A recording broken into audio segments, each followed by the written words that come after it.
Hello and welcome. Maayong hapon sa tanan. I'm Camille ELEMIA, bagong host ng Newsbreak Chats. Kini ang una namong yugto sa 2021. And for our first episode this year, we wanted to move the focus away from Manila and shift it to the Queen City of the South.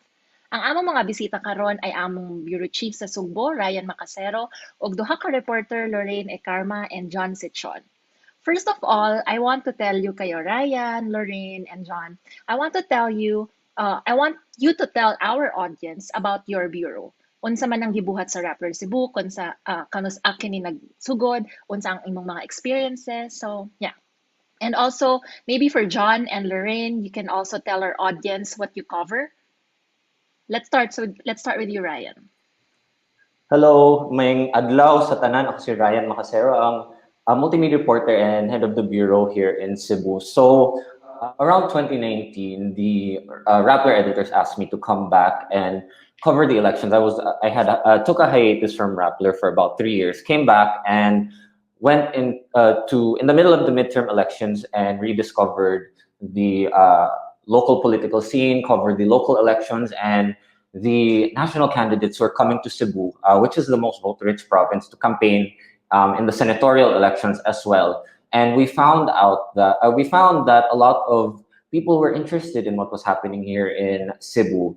Not only the political stories, but also human rights issues and people's stories. It's very rich in people's stories and arts and culture. And a few months later, John, who was still a student, joined me and as our first correspondent. And then Lorraine was with another news outlet at the time, and she joined the bureau a few months into 2020 in the middle of the pandemic. And we found that people are very interested in what's happening in the local level. And so we really are digging into what's happening in the local government, what is unique about Cebu and the Visayas region in arts and culture and the language and other issues. And we've been really trying to engage the audience in what stories they're interested in, what stories they're interested in, what they would like us to cover. So very interesting experience, bago kayo siya, and we're very excited to be here. What about you, Lorraine? So yeah, as Ryan said, I joined Rappler in the middle of the pandemic, and I joined the team. We agreed that they would allow me to cover the provincial beat. So basically, the provincial capital, the provincial government, along with 44 other local government units under the jurisdiction of the province. I also cover human rights stories. I write about uh, uh, issues concerning human rights. And also I write about arts and culture. I've recently started writing about arts and culture in Cebu. So I'm focused mainly on local artists and local crafts in the island. Maybe later we'll discuss like the culture and arts of Cebu and how has it been affected by the pandemic. So now, John, tell us about your story. For those of you, si John po ay estudyante pa lang at sumali na sa Rappler. So tell us your story. Yeah, actually, I'm still actually a second year college communication student, and I joined Ryan when I was still in first year. It was about that time I was the president for the Cebu Federation of Journalism and Communication Students, and during this time, Ryan was looking for a few interns, and I thought, hey, why not? So I joined Ryan November 2019, and ever since then, I've been with him covering stories in Cebu. Right now, I guess the struggle with being both a student, handling online classes, and also being a journalist, trying to go and cover places and going on field, came as a big shocker to me. But at the very least, right now, I'm trying to balance all of these things while making sure that studies first. I'm a journalist, I'm a student, so yeah, I've got that going on. But right now, what I do in Rappler, especially in Cebu, I handle lifestyle stories. I handle academe stories, and I even handle stories from the northern part of Cebu. And it's just been a very fun experience for me. Yeah, that's pretty much it. Come from me. Lorraine, how has the pandemic affected your job? Kasi sa una, nag-work ka sa ibang news agency, right? And then in the middle of the pandemic, you transferred to Rappler. How was the transition like, given that we had the new reality back then? Mm, the pandemic really made digging beyond just media statements and press releases a lot harder, because in my case, I've always covered the provincial government. I've always covered its cities and municipalities. Um, and for my main source was the governor, the provincial governor. Um, in our case, she wasn't so fond of using Zoom or any other form of virtual press conference platform. So we really had to choose between getting the answers we need, presenting or asking about the issues that we want to or are pressing, or risking our health. And for a while, we did do that. We still attended press cons, even though a lot of news networks were already advising reporters to stay at home. We didn't have a choice. Um, it wasn't until one mayor, during an all mayors meeting, we were convening with them, the entire 44 of them in the Capitol Social Hall, and he eventually tested positive for the coronavirus disease. It wasn't until then that we really realized how much one person can hamper an entire province, because it was mayors and media and a lot of department heads. So from then on, we started working from home. It was difficult at first, um, getting the answers you want, asking questions, but we learned to make do. We learned to improvise and be more not aggressive, be braver in Yeah. the ways we ask our questions. Yeah, Bago be lang more natapos ang creative. sin Yeah, agree. Bago lang natapos ang sinulog, so what's the difference from before? Kasi I know it's a really big deal for Cebuanos. And how did Cebuanos take this huge change on how they celebrate sinulog? Ryan? Right? This year, because in the beginning, people were not sure if it was going to be canceled totally or hybrid or online offline. And I think the local government unit was of Cebu City was a little too optimistic that they could have it in person. So they didn't cancel all of the events, and they still were planning to go on with the Sinulu Parade hybrid.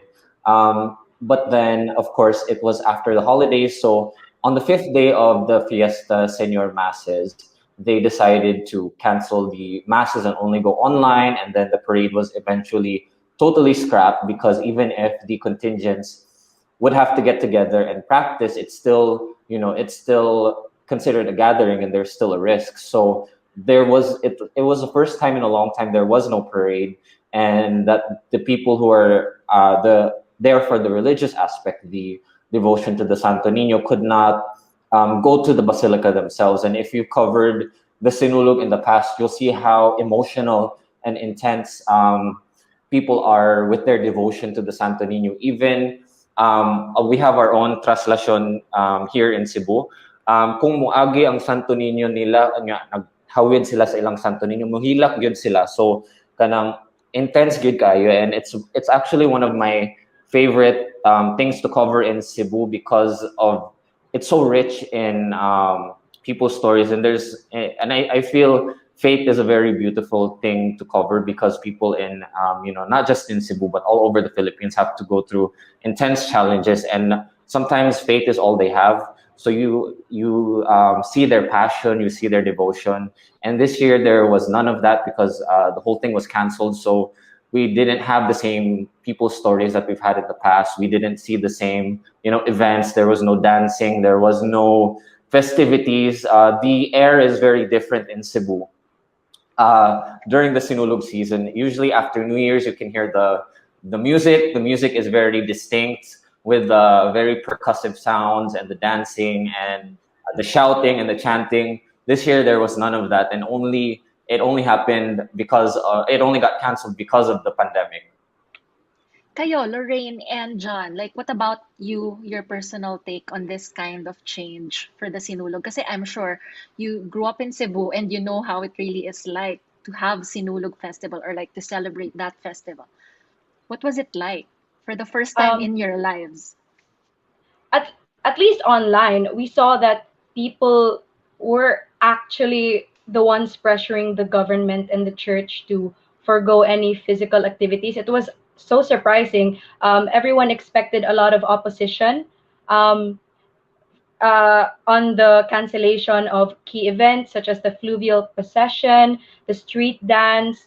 But it was actually the Cebuanos themselves, at least online, manifesting that they didn't want to risk their safety. They didn't want cases to further spread, especially that they've seen um, the spike in cases in Cebu, a spike in the number of daily cases after the holidays.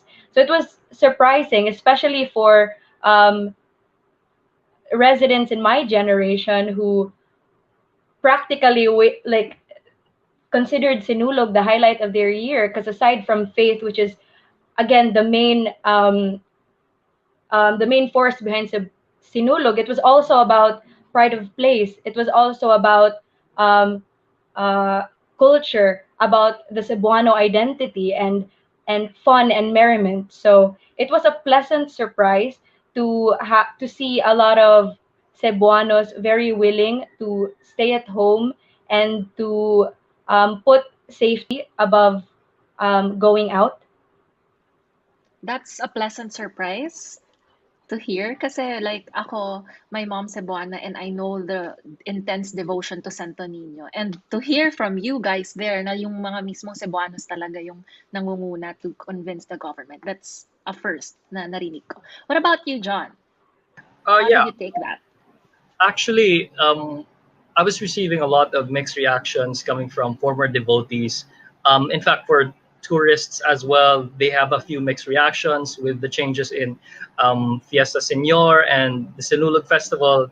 Last year, if our Cebuanos are listening, of course, last year there was a place called Devotee City. And in this place called Devotee City, a lot of devotees coming all the way from Luzon, coming all the way from Mindanao would come to Visayas to celebrate together with the Cebuanos in the of course in our own versions of translation, and of course the in the Hubo Mass, in which we would take off the clothes of our own Santa Nino figures, right? But because all of that has been taken out, a lot of our devotees decided, oh, because I can't go out, I can't, I can't enjoy the public masses, I can't enjoy the dances, might as well just stay at home and practice my faith at home. And I was able to get a grasp of a few of our devotees, and the same narrative seems to follow them, which is if I can't do it in the church, I might as well do it at home. And that proved to be very much true, that they wanted to at least celebrate the Sinulog Mass by viewing the live streams, which was very evident. And a lot of the former sacristans friends who I know as well decided that, hey, I'm going to celebrate the Sinulog, I'm going to celebrate Fiesta Señor with my family at home, even if it's just a few prayers. At the very least, that's what we're gonna do. And for the devotees that weren't able to come to Cebu because of the whole pandemic happening right now, I suppose the reaction is, oh, it's too bad that I can't come, but I'm gonna stay at home and I'm gonna continue practicing my faith. And I'm sure that a lot of our Cebuanons listening right now believe in the same way of practicing their faith. I'm curious, you all cover lifestyle and culture in Cebu. How do you think the pandemic has affected Cebuano's culture and like especially the youth, yung lifestyle nila? What do the youth do para, alam mo yon, to somehow cope with the pandemic? Mm, I think because everyone's staying at home and mainly the internet is everyone's main source of leisure. I think what the what the Cebuano youth have been doing is kind of similar to what everyone else has been doing, keeping busy with so many social media platforms, and that's because in Cebu you get all the poetry nights, all the art exhibits, even the cultural presentations can't be done anymore. So I think to balance their mental health, that's what everyone has been doing here, just keeping busy on the internet. John, what have your peers been up to? Actually, as part of the youth sector talaga, most of my most So of my kami, hindi kami colleagues. part. Oh yeah, of course, you're part, obviously. But most of the friends that I have decided to have these Google meets with their barcadas, and they would watch movies together. They would, if those that are eligible for drinking, of course, they would have these what's called e-numan. So instead of inuman, it's as an electric inuman. But you get what I mean. Everything that used to be done in public before, they do now um, in live streaming platforms. They do it on platforms like Discord. If you're familiar, Discord is a platform that's being used right now by gamers, but now it's already being used by students as well when they have activities like inumans, or if they have quiz bowl nights or slogos. That's what it's called here as well. I'm pretty sure it's also called slogos in Manila. But more than that, aside from all of these things, there's always TikTok. A lot, a lot of people who are my for close friends decide to pass the time through TikTok. And while a lot of these platforms end up being just about trying to look cute, some of them also end up being very socially aware. So much social political awareness and education infiltrates these platforms that a lot of young people my age like to share ideas and even political learnings. And they try to inject that as much as possible and even do it in such a fun way. Others would just have these makeups, but together with their makeup vlogs, they would talk about Philippine history. They would talk about certain issues that have depth. So yeah, that's pretty much coming from me. I don't know, Ryan. I think the unique thing about Cebu is its very vibrant arts and culture scene. Every weekend you can go see live music. There are live performances, and Bisaya music everywhere. You can, pick your choice of where you want to go. And I will go out of my way to say that I think Cebuanos are some of the most talented artists, singers, actors, visual artists sa tibuok Pilipinas. Dili ko mo mauwaw nga musultian na. And I think when the pandemic started, um, that was one of the biggest changes I noticed, because I feel like Cebu is not Cebu without its nightlife and live music and arts and culture. So mauna siya.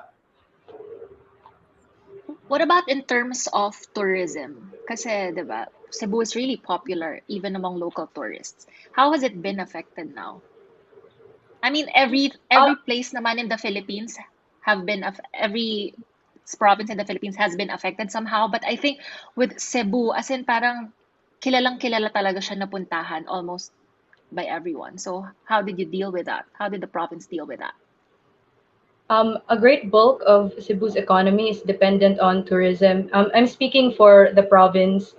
Sans the three independent cities of Mandaue, Lapu-Lapu, and Cebu, we really saw during the first few months of the pandemic, even before local tourism was put to a halt, even when it was just cancellations of incoming flights from China and Korea and the first affected countries, the Hotel Resorts Restaurants Association of Cebu really manifested what a hit it took on their businesses.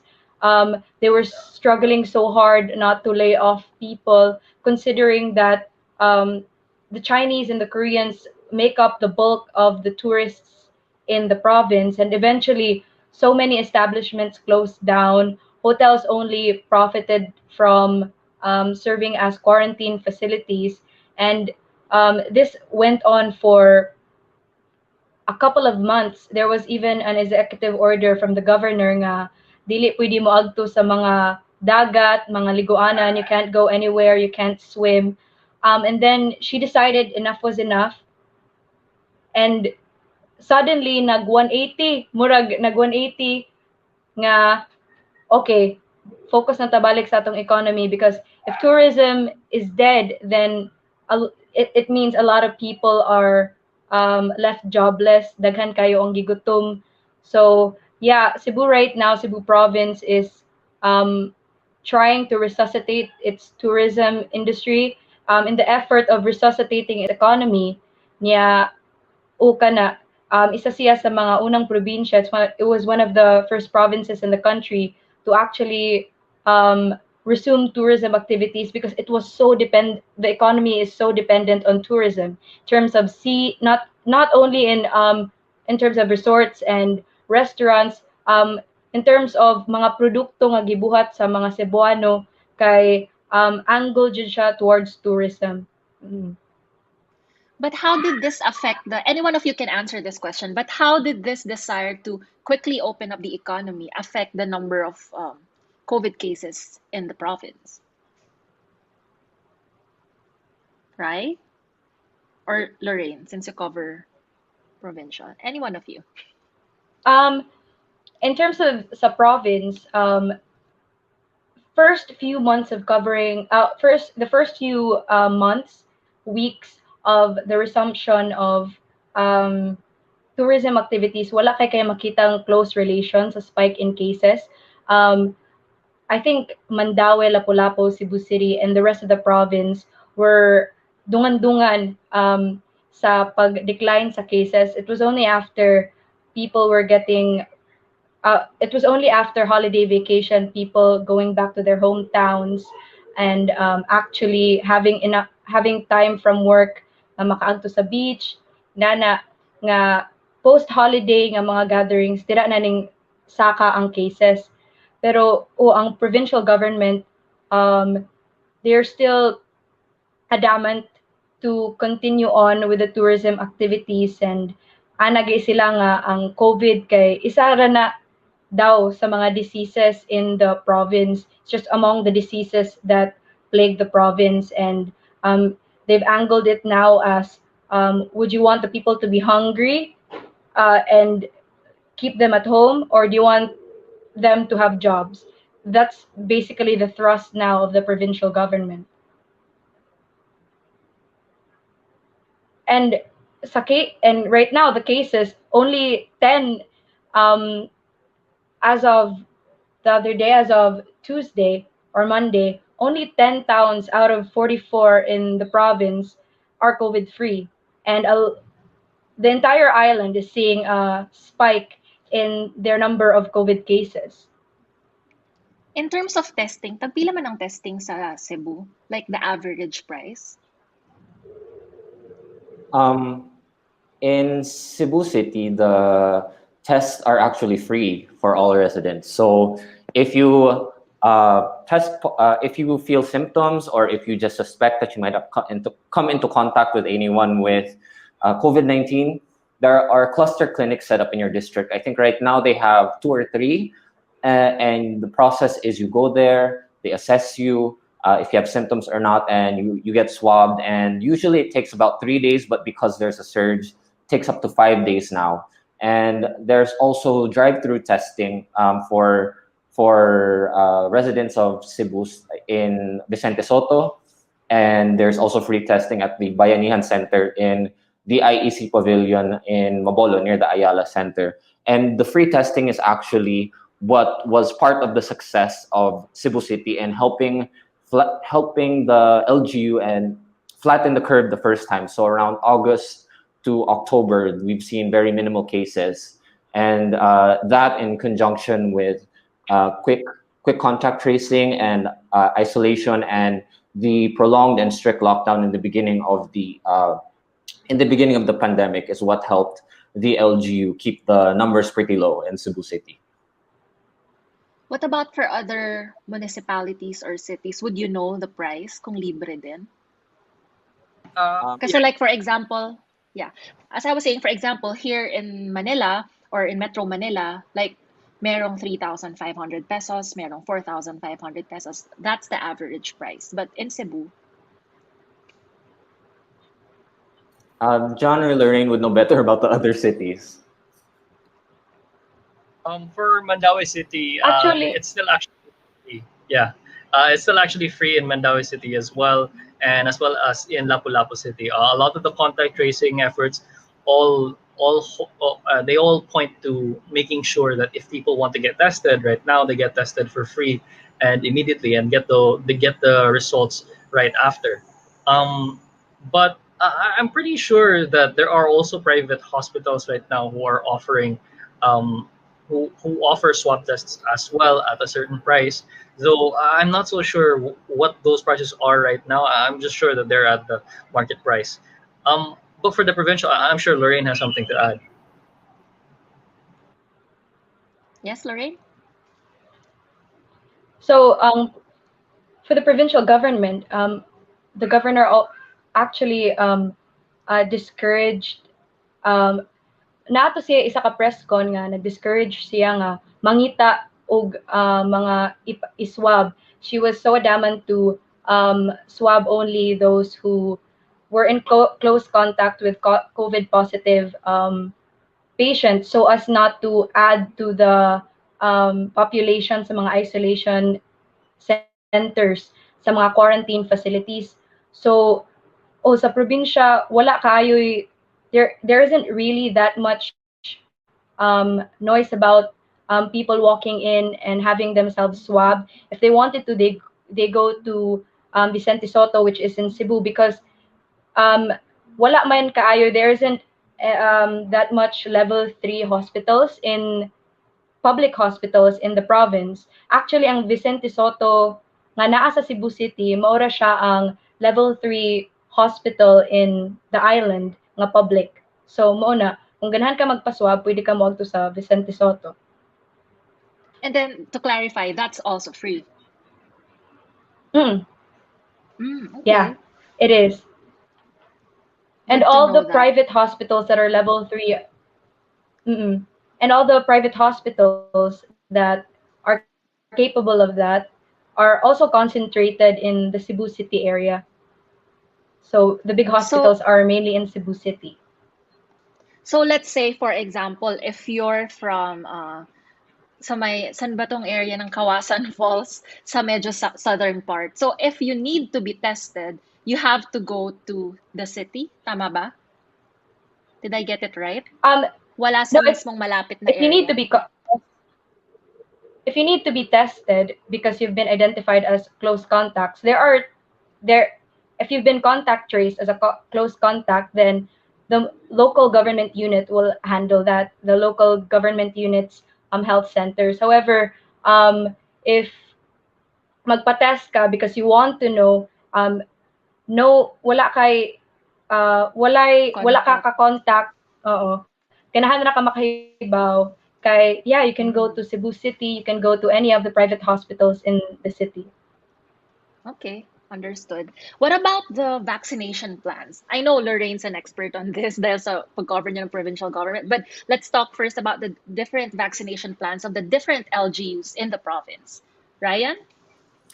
So in Cebu City, they only passed the budget on December 23. It took them a while to pass the budget. They were supposed to pass it in November and only decided last minute to include 400 million to procure the vaccines. And then that number got bumped up to 500 million. But after Christmas and the New Year holiday was sinulog, so I think the local government got caught up in those plans, and after that ended up being canceled. Then they started to then they formed the board, which is going to decide which vaccines they want.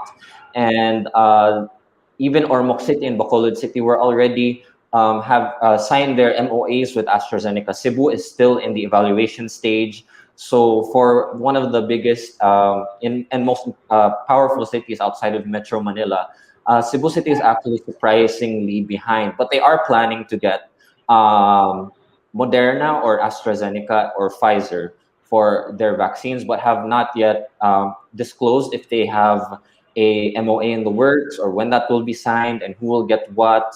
And I was very surprised with this because Cebu, being the biggest city and prone to contagion, should have been more aggressive in trying to secure these vaccines. And given locally, the sentiment is that most residents don't want Sinovac, or don't have distrust with the Chinese vaccines, which is the priority of the national government. So hopefully they can catch up.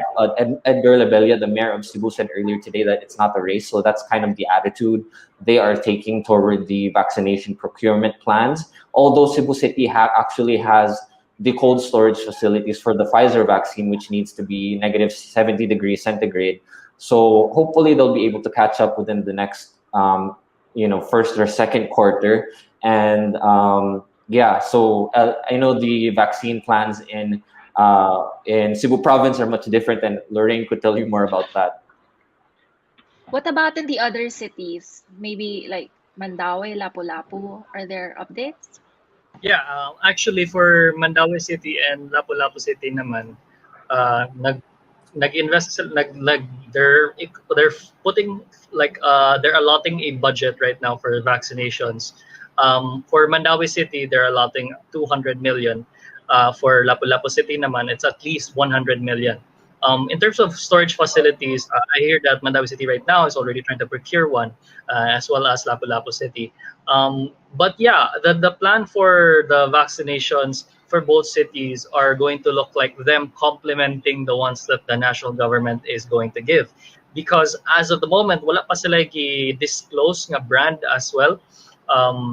Pero in terms of what kind of brand that most people trust, of course, they kind of trust the Pfizer Moderna more for people coming from Mandaue and people coming from Lapu-Lapu City. Mas ganahan sila sa Pfizer Moderna as opposed sa katong sa Sinovac, because yeah, there's a distrust already in terms of China producing its own vaccine when that's where it came from. So pero hopefully we might be seeing some few changes in terms of plans. They're also planning to increase the budget as well for both Lapu-Lapu and of course Mandaue City. For Cebu province, I'm sure Lorraine has a lot to say. Yeah, I'm sure too. Lorraine? Actually, not that much to say because um, procuring vaccines, according to our governor, is not a priority right now for the Cebu provincial government. She said in one of her latest press cons that the national government has already allotted billions for the procurement of the vaccines, and they'll only step in. The provincial government will only step in and allot budget for the procurement if they see it very necessary to purchase or to augment doses sa nga gihatag sa national government. And because of this, I think at least two cities and one municipality are taking initiative. Nga sila na mismo, they will procure vaccines to augment the supply from the national government. Consolacion, it's a first-class municipality in the province of Cebu, is actually planning to procure vaccine any manufacturer except the Sinovac of China. They've already allotted 20 million for the procurement of vaccines. The other two cities, however, have not responded to us yet, but they've made announcement that they do have plans on procuring the vaccine. So that's as far as the province is going, because the provincial government's thrust again is more on allocating money on infrastructure and getting the economy back together. So Ngano parang passive parang passive man tong governor ng Cebu in terms of getting vaccines compared to the big cities in the province. Do you have any insights to that?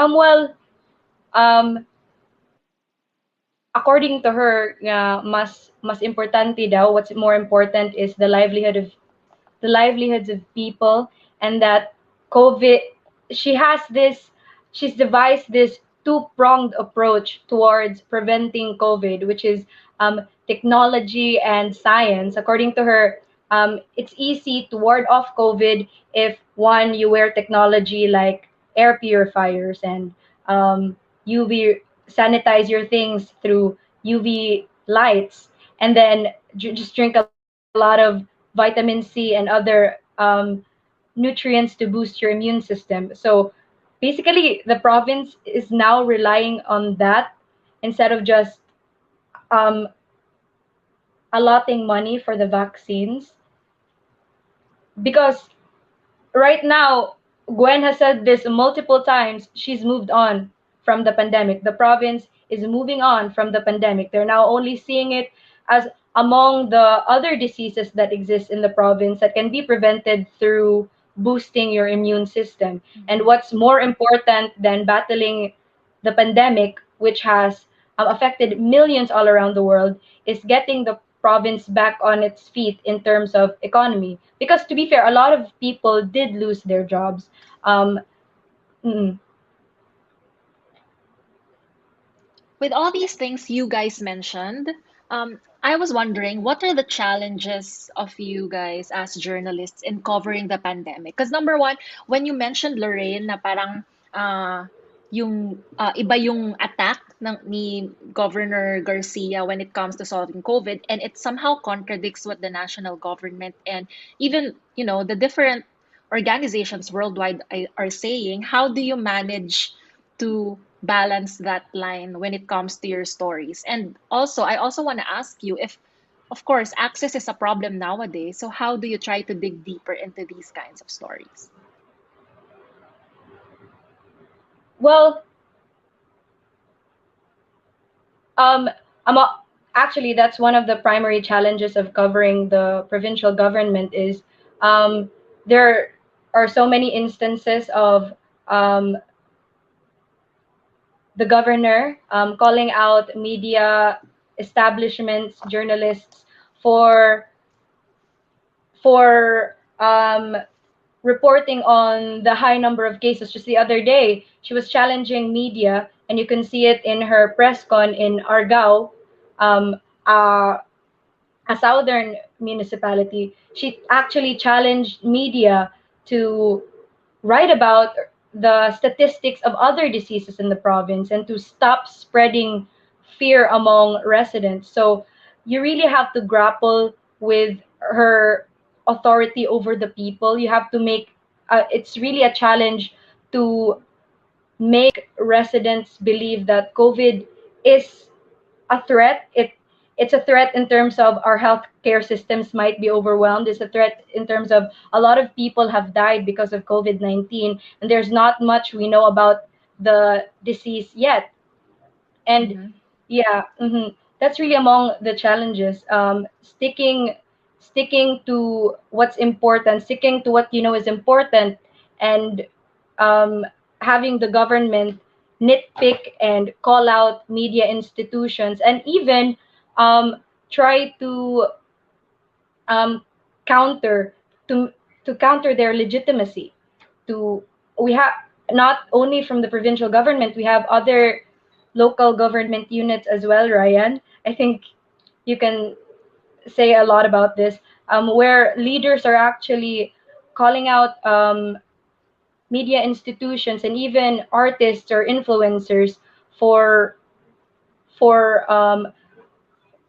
broadcasting a narrative Mm-hmm. that's not in line with the local government's agenda. So It's not hard to imagine that that thing is happening because here in Manila, as I'm sure you already know, like with our president trying to also initially trying to downplay the impact of of the coronavirus, and then trying to diminish the trust in media who report on the facts and who critically report on what the government is doing. So it's not really, hindi malayong mangyari na even a big province such as Cebu is also doing the same thing. Ryan, what about the other cities there?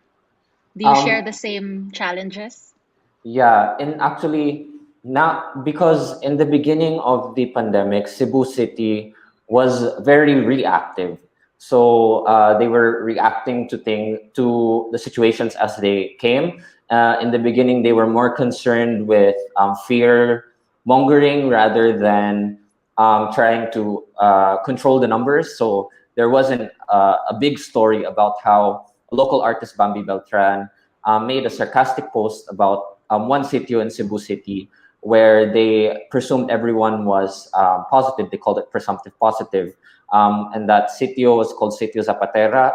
And that was the first barangay where they found a large number of cases. It's an urban poor neighborhood. Um, Thousands of residents na sikit-sikit ang mga balay, naghuot ang mga tao sa usa ka kwarto. And because he made a post about it being the COVID epicenter of the universe, Mayor Edgar Labella at the time was annoyed, and he had the police arrest her. And that was one of our most read stories actually on Rappler at the time. But as the cases started to really surge, and we got the attention of President Duterte for being the second epicenter of the COVID outbreak at the time, the national government sent in General Simato of Secretary Simato of the Department of Environment and Natural Resources, and retired General Mel Feliciano to come and help Cebu City local government come up with a plan to contain the virus here. And when they did that, that's when they formed the Emergency Operations Center, and things turned around. The local government got more proactive. They brought in local epidemiologists to advise the local government unit to come up with the strategy. And that's how they came up with their three-pronged strategy of testing, isolation, and extraction. Extraction meaning putting asymptomatics in isolation centers until they are no longer contagious.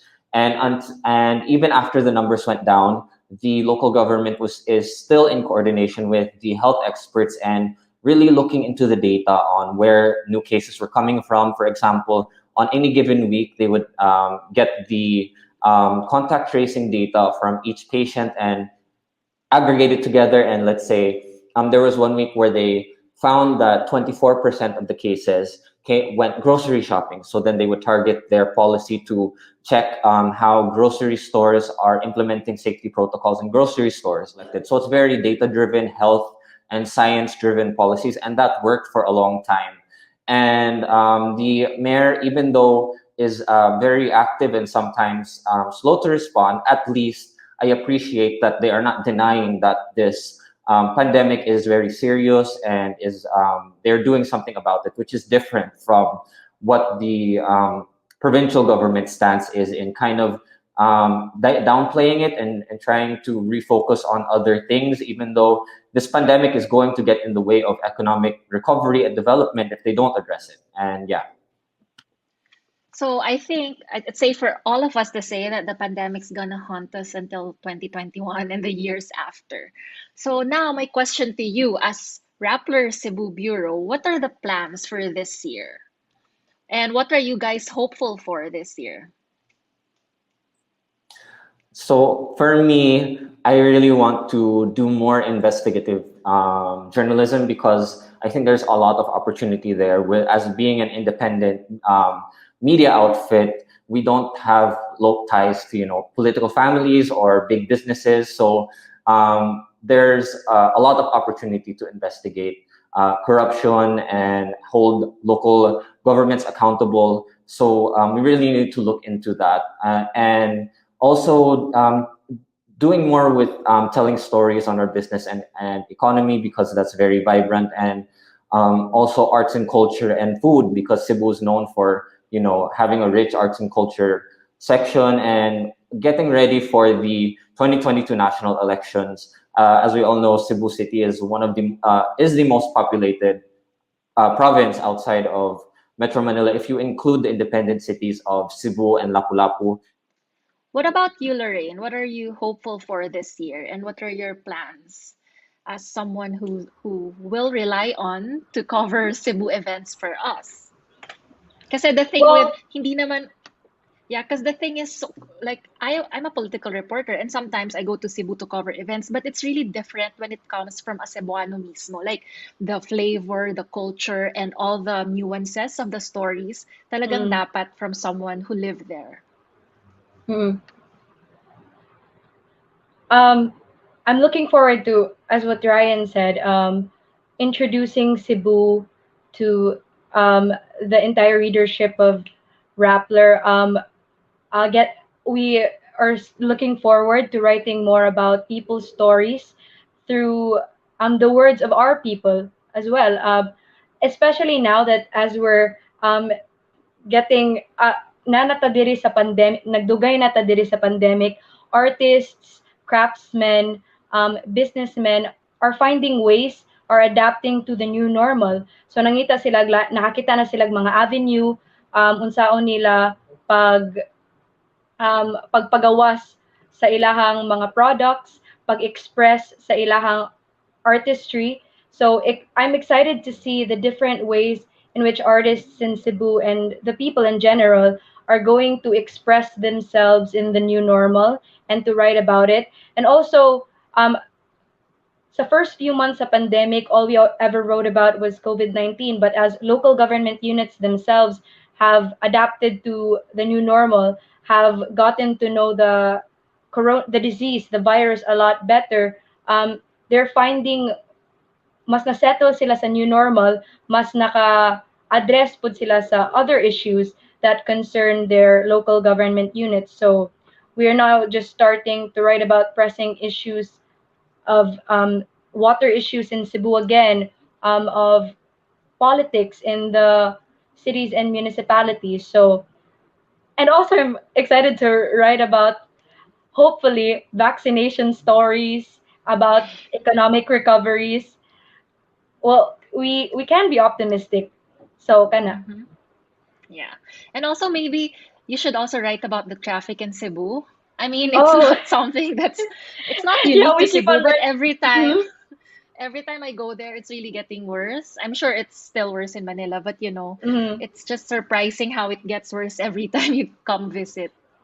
Those are one of the issues actually that are being addressed now that the local government units kay mas na-settle na sila sa pandemic, mas kay bao na Mhm. sila, asa sila mulugar. Oh, they're actually discussing issues like that now. So, yeah.